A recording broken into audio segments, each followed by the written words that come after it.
तो आज की वीडियो में जानेंगे कि सिंह राशि वालों को ऐसा क्या करना चाहिए कि जीवन की सभी उलझनें, सभी समस्याएं दूर हो सके। इनके जो समस्या का मुख्य कारण है वह है शनिदेव का इस समय वक्री होना।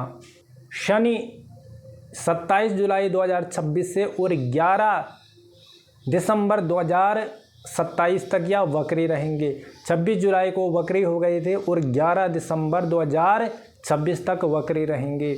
यहाँ पर शनिदेव का वक्री होना परिणामों में तुरंत एक गति लाता है, तेजी लाता है, जीवन में एक उथल पुथल उत्पन्न करता है।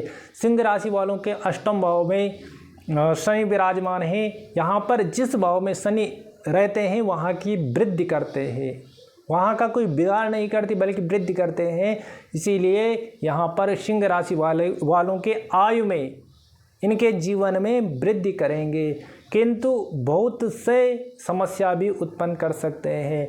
आपके अष्टम भाव से आयु के वृद्धि के योग हैं। ज्योतिष इत्यादि तंत्र मंत्र और पूजा पाठ, धार्मिकता की ओर आपका मन रहेगा, आपका मन जाएगा, इन सब के लिए बहुत शुभ है। किंतु शनिदेव की दृष्टि आपके अष्टम भाव से, आपकी जो शनिदेव की पहली दृष्टि होती है वह आपके दसम भाव पर, जो कि आपका कर्म का भाव है, करियर का भाव है, वहाँ पर आ रही है। तो करियर में समस्याएं उत्पन्न होंगी, नौकरी में समस्या उत्पन्न होगी, नौकरी में काम का बोझ, काम का दबाव बढ़ सकता है।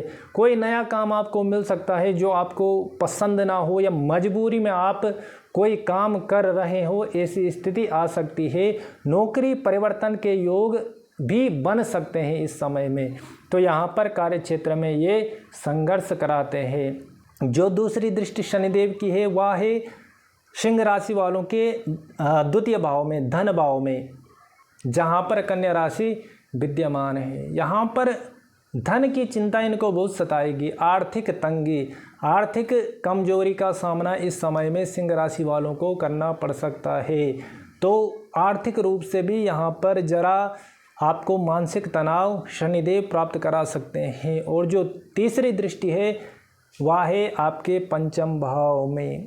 जो भी सिंह राशि के जातक हैं, संतान से संबंधित चिंता आपको हो सकती है, संतान की चिंता, परिवार की चिंता इत्यादि या हो सकती है। आपके स्वभाव में चिड़चिड़ापन रहेगा, मन में बेचैनी रहेगी, यह सब आपके साथ इस समय में घटित हो सकता है। किंतु शनिदेव केवल आपका बुरा करने के लिए या समस्या उत्पन्न करने के लिए यह सब उनकी ऊर्जा नहीं करती, बल्कि जीवन को और सुधारने के लिए करती है। आपको केवल समझने की ज़रूरत है। जो अष्टम भाव में शनिदेव विराजमान हैं वहाँ पर आपको अपने साधना में, अपने रिसर्च में इसका ध्यान देना है। आपके कार्य क्षेत्र में शनिदेव की दृष्टि है, वहाँ पर वह चाहते हैं कि और अच्छा आप प्रदर्शन कर सको, इसके लिए वहाँ पर संघर्ष उत्पन्न होता है। धन भाव में दृष्टि धन की तंगी, आर्थिक समस्या, तो या आपके भीतर जो मान का गर्व है उसको दूर करती है। पंचम भाव में जो दृष्टि है वह संतान की चिंता उत्पन्न करती है और स्वभाव में क्रूरता, वाणी में कठोरता इत्यादि लाती है। इन सब के लिए, इन सब से बचने के लिए आपको अनुशासन में रहना पड़ेगा। सबसे पहले आपको व्यसनों से दूरी रखनी होगी। किसी भी प्रकार का व्यसन आपको नहीं करना है, किसी भी प्रकार का तामसिक भोजन आपको नहीं करना है। यदि आप तामसिक भोजन करते हैं तो अवश्य ही और समस्या जीवन में आएगी। तो मदिरा से दूर रहना है, तामसिक भोजन से, व्यसनों से, सब चीज़ों से, इनसे दूर रहना है। अनुशासन में जीवन यापन करना है। जितना अनुशासित रहेंगे उतना आपके लिए अच्छा रहेगा। बड़ों का सम्मान करना है, बुजुर्गों का सम्मान करना है, माता पिता का दिल नहीं दुखाना है। या ध्यान रखना है कि अपने मन, क्रम, वचन, वाणी से किसी प्रकार से माता पिता का दिल ना दुखे। और पंचम भाव की दृष्टि दर्शाती है कि अपनी वाणी में संयमता रखना है, धैर्य रखना है, मधुरता रखनी है। जितना आप मधुर बोलेंगे उतना शनिदेव का बुरा प्रभाव कम होगा। जितना आप संयम रखेंगे, धैर्य रखेंगे, उतना शनिदेव का बुरा प्रभाव कम होगा। तो यहाँ पर शनिदेव के प्रभाव में आपका अभी जीवन चल रहा है, तो इसीलिए हर कार्यों में देरी होगी। जो भी आप काम करने के लिए जाएंगे उसमें बाधाएं, देरी इत्यादि उत्पन्न होगी। तो इससे बचने के लिए जो मैंने आपको बताया है वह अनुशासन आपको अपने जीवन में लाना है और शनिदेव की पूजा करनी है। जितना आप शनि चालीसा का पाठ करें, शनिदेव की पूजा अर्चना करेंगी, उतने जीवन से समस्याएं दूर होंगी। हालांकि आपके 12वें भाव में देवगुरु बृहस्पति विराजमान है, वहाँ पर आपके विदेश से संबंधित कार्य बनेंगे। जिनका विदेशों में व्यापार है तो उनके व्यापार में उन्नति होगी। विदेश से संबंधित जितने भी लोग हैं सिंह राशि के जातक, उनको कहीं न कहीं किसी भी प्रकार का लाभ उन्हें हो सकता है। धन से संबंधित, उनके कारोबार से संबंधित, तो यहाँ पर उनको लाभ होगा।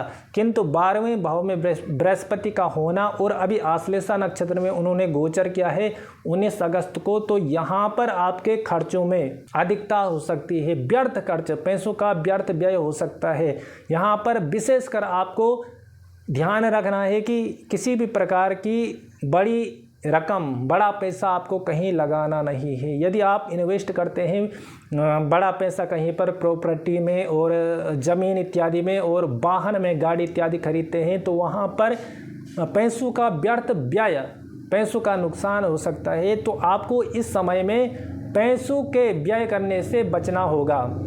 और अभी सूर्य नारायण आपके राशि में, जो आपके राशि के स्वामी हैं, 17 सितंबर तक आपके राशि के स्वामी आपके राशि में, आपके लग्न भाव में रहेंगे, जो कि मन में एक आत्मविश्वास जगाएंगे, नई ऊर्जा जगाएंगे, नयापन जीवन में लाएंगे और एक इतना आत्मविश्वास, उत्साह उत्पन्न करेंगे कि जीवन की समस्याओं को किनारे रखकर एक नई शुरुआत करने के लिए आप पुनः तैयार हो जाएंगे, जो कि आपके जीवन को और बेहतर बनाने के लिए बहुत ही शुभ है। आपको चाहिए कि निरंतर भगवान सूर्य नारायण का पूजन आपने करना है। भगवान सूर्य को आपने अर्घ्य दान करना है और शनिवार के दिन पीपल के वृक्ष की पूजा करनी है, शनिदेव की पूजा करनी है। यदि आप निरंतर इन उपायों को करते हैं तो जीवन में बहुत सी समस्याएं कम हो जाएंगी और भगवान की कृपा आपको प्राप्त होगी।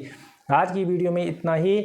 यदि आप जो कोई भी व्यक्ति गहराई से अपनी जन्म कुंडली का विश्लेषण करवाना चाहते हैं तो दिए गए नंबर पर आप संपर्क कर सकते हैं। केवल आपको व्हाट्सएप पर मैसेज करना है, वहां पर आपकी समस्याओं का उचित निवारण एवं मार्गदर्शन आपको प्राप्त कराया जाएगा। आज की वीडियो में इतना ही।